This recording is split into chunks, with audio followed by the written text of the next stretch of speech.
You're 14 years old, walking through a crowded street in Seoul. You're eating a hot dog, laughing with your friends, living a perfectly normal, perfectly invisible life. Then, a well-dressed man in a sleek black jacket steps in front of you. He hands you a glossy business card. It has the logo of one of the top 3 entertainment agencies in South Korea. He tells you that you have the look. He tells you that you could be the next global superstar. You think you've just won the lottery. You haven't. You've just signed away your humanity. 2 weeks later, you move into the company dorms. You expect glamour. Instead, you are shoved into a cramped, sterile room with 3 creaky bunk beds and 5 other girls. The first thing the dorm manager does is hold out a plastic bin. You drop your smartphone into it. You won't see it again except for 30 minutes on Sunday nights. From this moment on, the manager says, not making eye contact, you do not have boyfriends. You do not have friends. You do not have a private life. You are an investment, and investments do not make mistakes. Rule number 1 of the factory: starve. Your day begins at 5 a.m. Before you even drink water, you step onto a digital scale in front of the executives. The target weight for every girl, regardless of height, is 47 kilograms. That's 103 pounds. If the scale reads 47.2, the manager sighs in disgust. Your meals for the day are instantly cut in half. You learn to survive on the paper cup diet.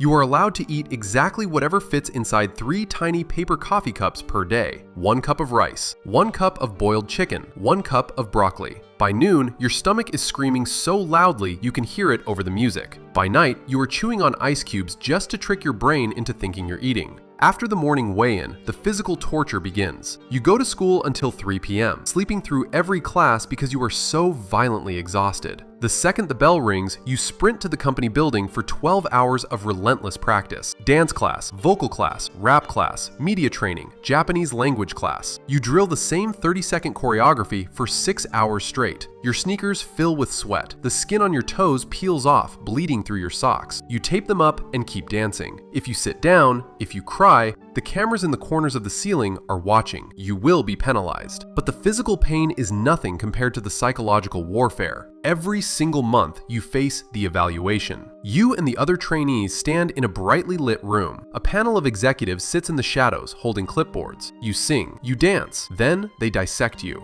They don't care about your feelings. They tell you your voice is nasal. They tell you your thighs are too thick. They tell you that you lack charm. You look at the girl standing next to you. She's your roommate. She held your hair back when you threw up from exhaustion last week. But in this room, she is your enemy. Only one of you will debut. If she succeeds, you fail. The company deliberately breeds this jealousy, pitting you against each other like dogs fighting over a scrap of meat. One day, your roommate makes a mistake during her vocal run. The executives write something down. The next morning, her bed is empty. Her bags are gone. She is replaced by a 13-year-old girl who dances better than her. You never hear from your friend again. When you turn 16, you get called into the director's office. He slides a piece of paper across the desk. It's a pamphlet for a plastic surgery clinic. Your jawline is too square, he says casually, and your eyes need to be wider. We've booked the appointment for Thursday. You don't want someone taking a bone saw to your jaw. You're terrified. You call your mother crying, begging to come home. You tell her you want to quit. And that is when the trap snaps shut. Your mother goes silent on the phone. "Sweetheart," she whispers, "we can't afford it. You didn't read the fine print of your trainee contract. Every dance lesson, every paper cup of rice, every night in that miserable dorm bed, it wasn't free. The company has been keeping a tab. If you quit now, you owe them $60,000. You are a hostage." You wipe your tears, hang up the phone, and agree to the surgery.